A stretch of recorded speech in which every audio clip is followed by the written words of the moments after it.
player magazine is not a card player. So these are pretty, I want to color images, so these are nice. If you're just copying one side of the book or magazine, do it the old-fashioned method. Half off the glass, half on, close the lid, push start. It's just as if this were a piece of paper scanned one side.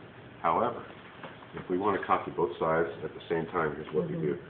Find the 8.5 mark right in the middle of the glass here. You take the book or magazine and you center it on that 8.5 mark right here at the top of the glass. It now wants you to copy books or magazines with the lid up. So this is new. Imagine this, and I'll tell you what. Imagine this is a big, thick law book with a big swoopy thing here in the middle. In the old days, you'd put that down there, you'd close the lid, push down on it. It's very hard on the book, and it's also hard on the glass. So now we've changed that. I want you to copy books or magazines with the lid up, and you just use your hand to push down on it, okay? But because the lid is up, we have this extra light coming in. So now, to compensate for that, it scans the whole thing 3.5 times. It takes the extra images and overlaps them on each other, so our scan quality is now much higher than it used to be. And I'm going to demonstrate that for you because it's actually pretty remarkable, okay? First thing I'm going to do is I'm going to turn it on to color here because the color images are much more startling than black and white. Now, turn on book copy. Upper right hand corner, I go to application. Also in the upper right hand corner, I go to book copy / repeat. I have 3 choices. I want to choose book copy over here. There we go. This highlighted in green is separation, meaning page separation. Each side of the book or magazine's own 8.5 by 11 printout. And remember, in book copy, once the full from tray 1, this is why we have to set that paper just this way, so that matches this way. Okay? We're good to go. I'm just going to push this down. Start. And you don't have to choose the color. It will automatically. No, I had to select color. You had to tell them what color. Black and white are 10 cents. Color is 40 cents. So if you didn't press book, it would do black and white. That's correct. It's always defaulted to black and white. Okay. But I intentionally selected color because I want you to see how dramatic the printouts are. Okay. All right. So let me turn this over. This is what your originals look like. So it takes a while to scan. Scanning takes longer than it used to, but the end result is worth it because the images are much higher quality. This is the highest quality from a regular, normal, just everyday copier that I've ever seen. Oh, wow. See that? Those are good. Isn't that something? That is nice. Yep. Okay, so that's how they compare. Pretty close. Color's off just a little bit, but you get the idea. You know, you can always, our technician can come in and play with the color to match it up a little bit, but the quality is certainly this. All right. Could you do it on 11 by 17? Put it on 1? Could. Yes, you could. But you would not do book copy. You just put the face down, ignore the whole book copy thing, and choose 11 by 17. Oh, but you'd leave the thing up. No, you would actually close the lid. Oh, lid. you would? That Oh, okay. Only in book copy do you need to leave the lid up. Okay. Because it does the extra scanning that way. It overlaps the images so you get this higher quality. Well, you wouldn't get as good quality. Well, I think you probably would, but yeah. You know, that's a great question, and I don't have a real good answer for you. But I can tell you this: a function of book copy as well is, if this book were a little smaller,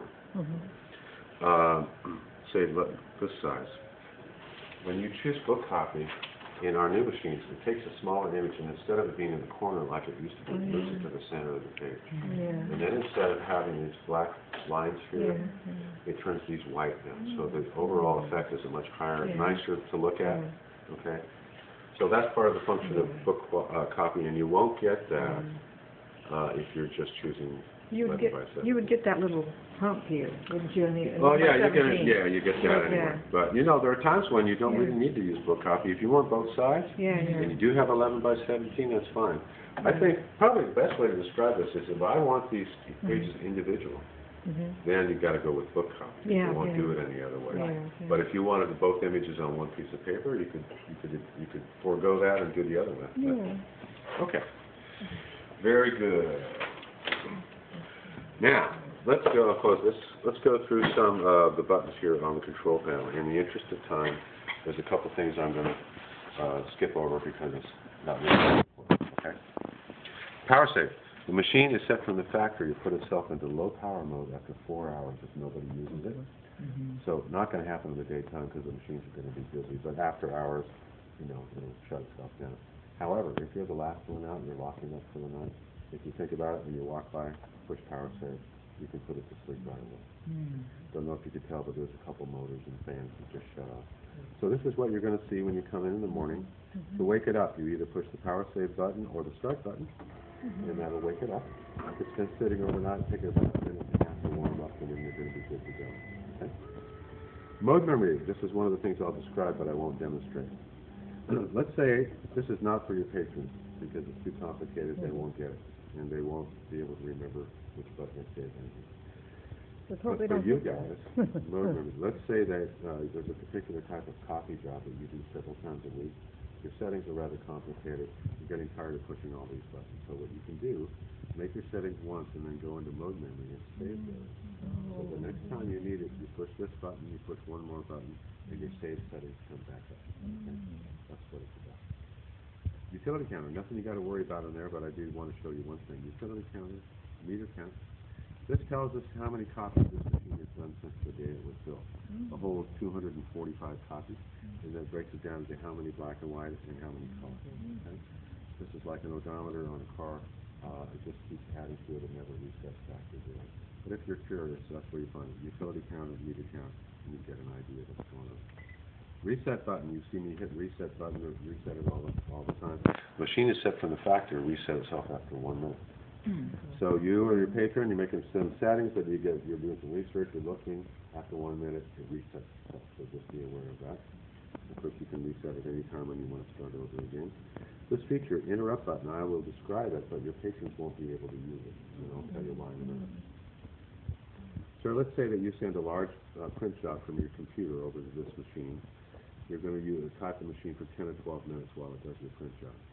You have some copies you need to make right away. So while it's doing his print job, you can walk up to the machine and push the interrupt button. A little green light comes on, and when it gets to the end of the set on his job, it's going to pause. It will allow you to make copies like normal. You can use any and all settings like you normally would. You make your copies, and when you're done, you push this button again. The green light goes out, and automatically it resumes this print job. Okay? So that's a feature that you guys will be able to use. But because your patrons are logging onto and out of the machine using their card, it's only one at a time. There's no way one person can cut in front of another person. It's only one at a time. So this feature is not available to them, but I believe you'll find the button there. I don't think there's going to be like tape over it or not going to be a button. Yeah, that's right. Stop button really works. A lot of people freak out when you push the stop button. It's almost like it's not connected, but it does work. When you push stop, it stops pulling paper from the trays, but it has to pull the paper pass. This is a very short paper pass on this machine. You're probably only going to get 2 copies, but maybe 3 or 4 copies that come out before it stops, but it will stop. Proof copy. I'm going to demonstrate it. I'll give you the shortened version of it. Let me give you the overview. Let's say I'm going to use a lot of paper. I've got a lot of copies to make, lots of steps. My settings are rather complicated, and I'm afraid that if I make a mistake in my settings, I'm going to waste all this paper. I just got to start over again. So proof copy is a way for me to have the machine preview what it's going to do for me to make sure that I have everything right, and then I can tell it, yeah, go ahead. So let me demonstrate real quick.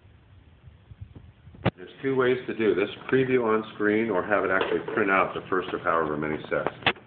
So I'm going to tell the machine I have single-sided originals, but I want double-sided copies.